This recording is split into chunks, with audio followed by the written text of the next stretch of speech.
Hello guys, Steven here. Now in this tutorial, I am going to walk you through how to use the attribute table in ArcGIS Pro. Okay, so now I have a data on 216 districts in Ghana. So now I have connected to that folder containing my data. So doing folder connection is fairly easy. All you have to do is to come right here at folders, right click it, and then add your folder connection. Okay, so now with my data connected, what I'm going to do is to click and then drag my data onto my map. Okay, so now this loads my entire data. So this is, like I said, it's 216 districts in Ghana. Now it is not the latest district that we have more districts. Okay, so you can look at getting the updated data. Okay, so now to view attribute table in ArcGIS Pro, it's no different from what you were doing in ArcMap. Okay, so now I'll just right click the feature class here, the feature layer here, and then I'll go to open attribute table. So attribute table, so just right click and then click on attribute table.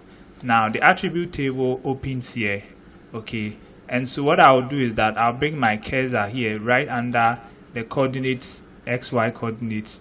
Okay, and then with my cursor turn to this, I'll just click and then I can drag it up to the point that I am interested, or up to a point where I can see my data clearly. So I can minimize this, okay, so that I can have a better view of my data. Good, so now I have my data. Now I'll just show you a few operations that you can do in your attribute table. Okay, so now the first thing that I'm sure everybody should know is to be able to sort your data.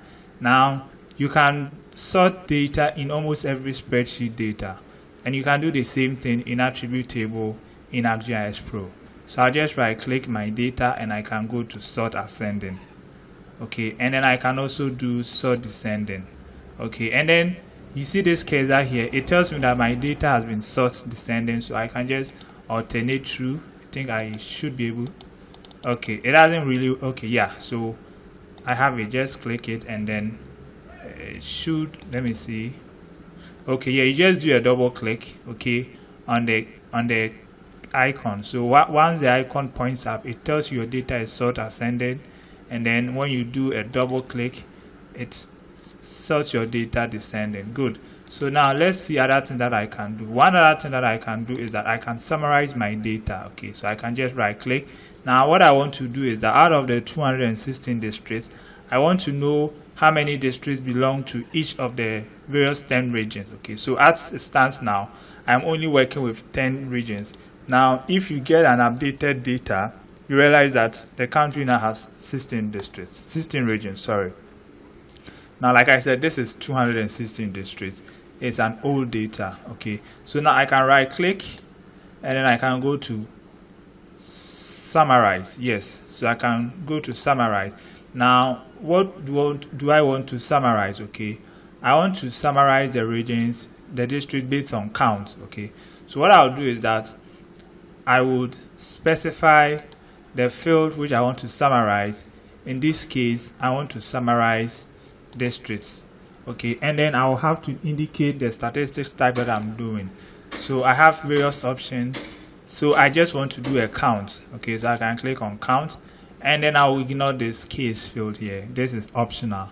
Then I can click on OK, and then I wait for my data to sort, to calculate.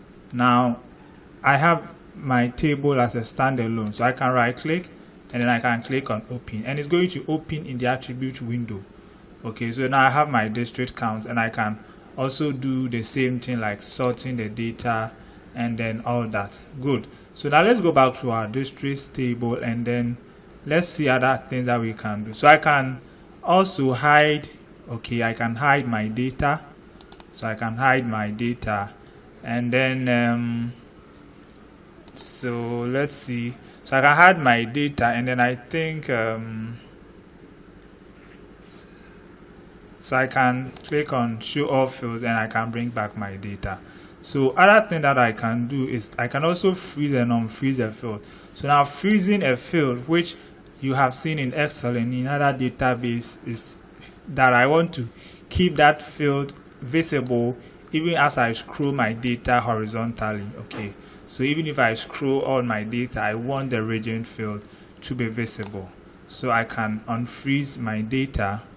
So I can just unfreeze my data, and then now I should be able to scroll it along my entire data.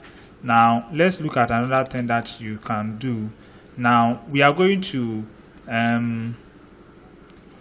do some other thing. Okay, so now we can add to the fields that we have. Okay, now to be able to see all the fields that you have, I can just right click any of the fields and then I can click on fields.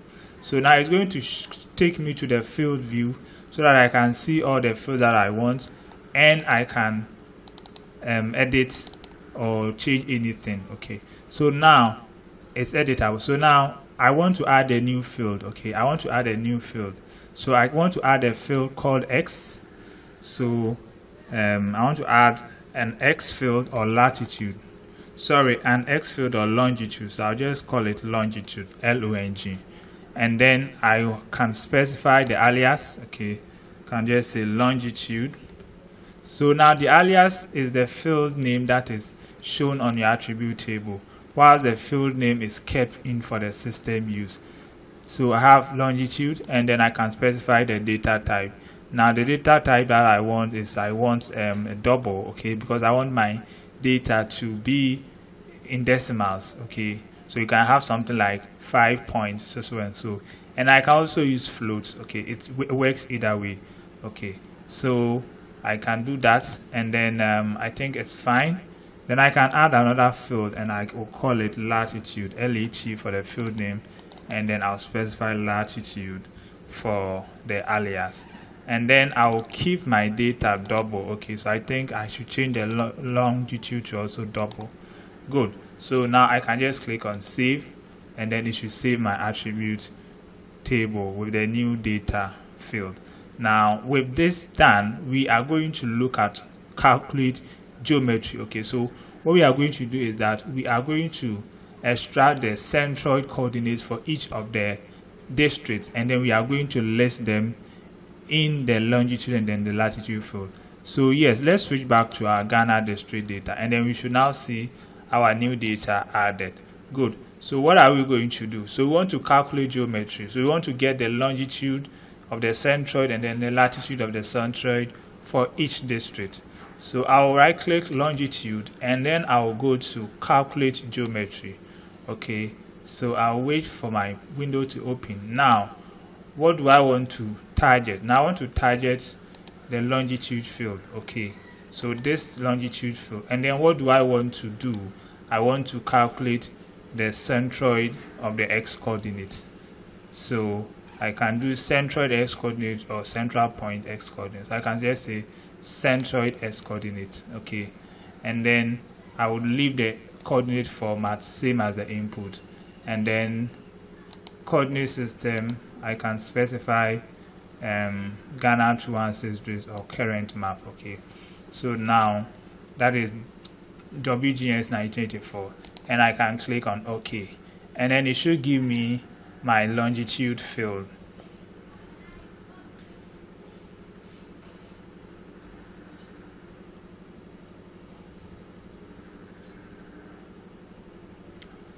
Right, so there you have it. Okay, so I now have my longitude field, okay, for my centroid. Okay, now I can do the same thing for my latitude. Okay, so let's do the same thing for my latitude. So I can right click it, and I can go to calculate geometry, and then latitude, and then what do I want to do? I want the centroid of the y coordinate. Okay, and then I'll specify the current map, and then I should just click on OK, and it's going to process and then give me the latitude.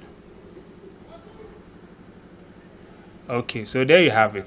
So now you have the centroid, okay, of your data. You now have the centroid of your data. Okay, Good. So what other thing can you do? Let's look at something here. Okay, so what I'm going to do is that for my next operation, okay, I want an Excel. Okay, so let me open a blank Excel.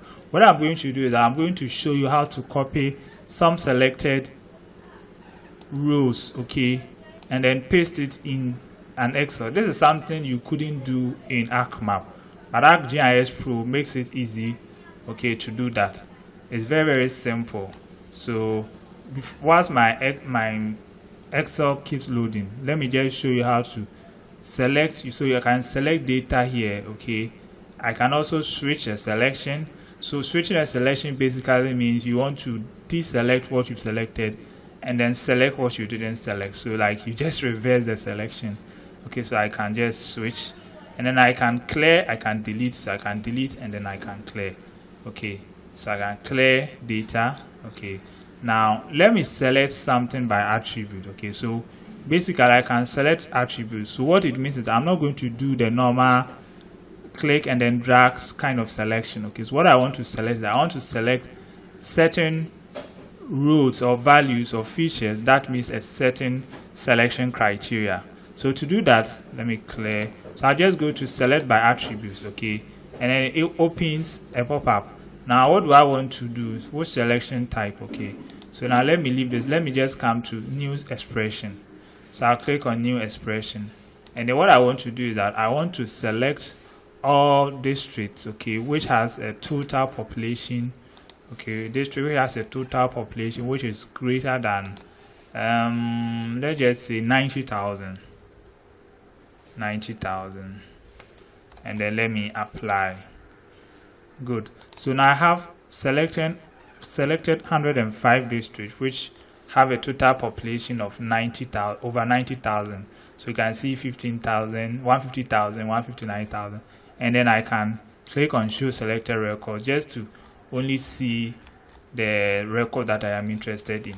Okay, so now with this selection, let me show you how easy it is. I can just come here, this icon means copy, and I can just copy. Once I copy the selected data, which is 105, I can just open, okay, a blank Excel, and then I can just right click, okay, and then copy.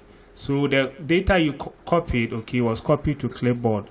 So I can now paste this. Now this makes it very, very easy and like a breeze. Okay, you couldn't do this in ArcMap. Okay, in ArcMap you had to export your data, change it to Excel before you have the values you need. But with this, you basically have the data that you are interested in. Okay, so guys, basically this is what I wanted to show you, and I know that this is going to be very handy, okay, in working with your data. Now in our next video, okay, I'm going to show you how to use the calculate field. I didn't talk about it. Okay, so this is the calculate field. I'm going to show you how to write basic Python expressions, okay, to do the the hard things, okay, when it comes to data editing. So please subscribe to this video. See you in the next one.